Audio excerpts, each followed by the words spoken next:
Assalamu alaikum my dear students, welcome to my YouTube channel Digital House of Knowledge। हम लोग cast accounting के 5वें chapter में काम कर रहे थे और आज का क्वेश्चन बड़ा यूनिक, बड़ा डिफरेंट, बड़ा मुनफरिद। इसमें हमें cost of goods manufactured and sold statement नहीं बनानी, हमें जस्ट इनकम स्टेटमेंट पे काम करना है। लेकिन इशू इसमें यह है कि इसमें कुछ वैल्यूज जिन्हें कास्ट प्राइस पे होना चाहिए था उन्हें सेल प्राइस पे दिया गया है।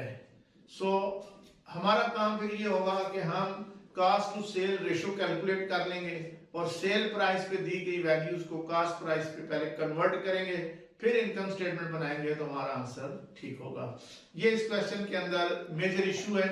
आइए अब हम देखते हैं क्वेश्चन में क्या डेटा अवेलेबल है। कहा जा रहा है जी कि president of Al Hamid trading company presents following data relating to company's operations for the year 2021. Beginning inventory at sale price 20,000, purchases at cost price 1,30,000, sales at sale price 1,96,000, ending inventory at sale price 24,000, marketing expense 5,400, admin expense 3,200. You are required to design an income statement for the year.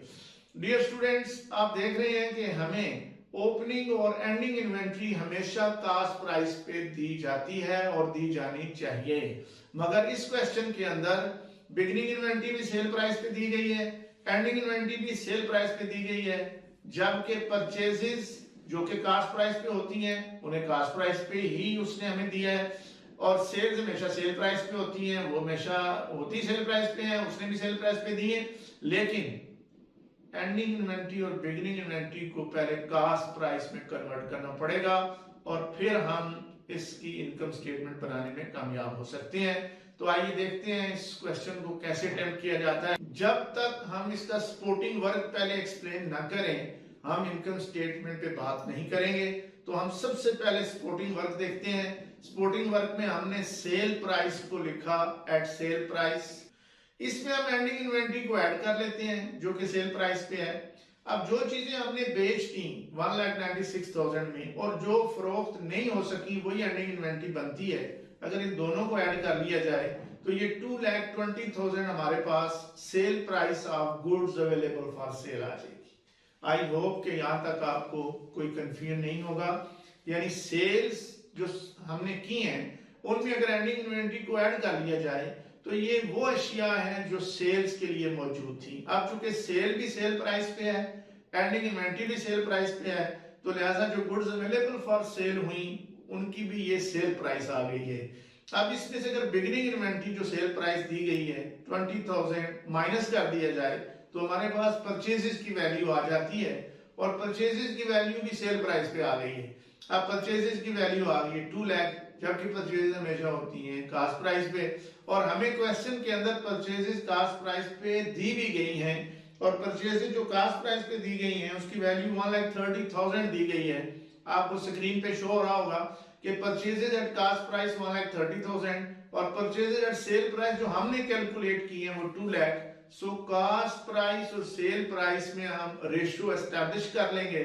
अगर purchases cost price पे 1,30,000 हो तो sale price 2 lakh होती है, और अगर sale price 100 हो जाए तो फिर कास्ट प्राइस कितनी होगी, x बाय क्रॉस मल्टीप्लिकेशन 1,30,000 को 100 से मल्टीप्लाई किया गया, 2 लाख को x से मल्टीप्लाई किया गया, यहां से हमने x की वैल्यू कैलकुलेट की जो 65% आती है।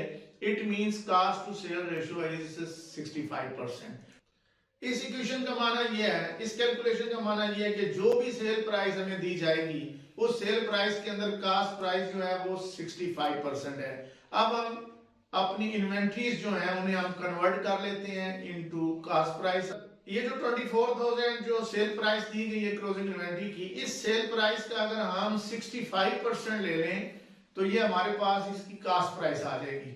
सो 24,000 का 65% कैलकुलेट किया तो it comes to 15,600। This is cost price of closing inventory.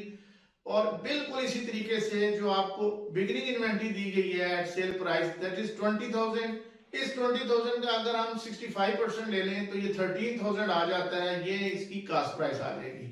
अब हमारे पास बिगिनिंग इन्वेंट्री भी आ चुकी at cost price 13,000, closing inventory भी आ चुकी एट कास्ट प्राइस 15,600। अब हम इनकम स्टेटमेंट बनाते हैं जी, that is so simple. Sales income statement में आउटर कॉलम में सबसे पहले लिखी जाएंगी 1,96,000। Then cost of goods sold की हेडिंग देंगे और हम लिखेंगे purchases at cost price 1,30,000 plus करेंगे opening inventory at cost price 13,000 जो हमने खुद कैलकुलेट की है, ये ऐड हो गया तो cost of goods available for sale आ गया।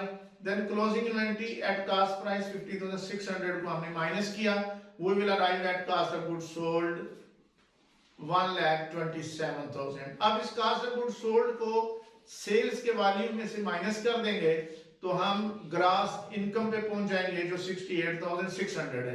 And you know about income statement की ग्रॉस इनकम के बाद नेक्स्ट स्टेप होता है कि हम ये देखते हैं कि हमारे यहाँ ऑपरेटिव एक्सपेंसेस की वैल्यूज क्या हैं। ऑपरेटिव एक्सपेंसेस की हेडिंग देंगे और हम पहले इनको डिटेल्स इनर कॉलम में लिखेंगे। Operative expenses are composed of administrative expenses and marketing expenses. तो एडमिनिस्ट्रेटिव एक्सपेंसेस 3,200 क्वेश्चन में दिए गए हैं, इसकी वैल्यू लिखेंगे। और मार्केटिंग एक्सपेंस को हम सेलिंग एक्सपेंस भी कहते हैं, मार्केटिंग भी लिख सकते हैं, सेलिंग एक्सपेंसेस भी लिख सकते हैं 5,400। इन दोनों का टोटल 8,600 बनता है। तो टोटल ऑपरेटिव एक्सपेंसेस 8,600 माइनस हो गए और आंसर आ गया नेट इनकम 6 लाख और 6 lakh is your net income. इसको ऑपरेटिव इनकम भी कहते हैं, operative income slash net income. Operative income income generated from operations. अगर कोई अदर इनकम हो तो वो ऑपरेटिव इनकम में ऐड होती है, अदर एक्सपेंस हो तो ऑपरेटिव इनकम में से माइनस होते हैं। But in this question other income other expenses are not available, so यही आपकी ऑपरेटिव इनकम है और यही आपकी नेट इनकम है। आई होप कि आपको ये क्वेश्चन अच्छे तरीके से समझ में आ गया होगा। Wish you all the best, thank you so much, hope to see you in my next lecture.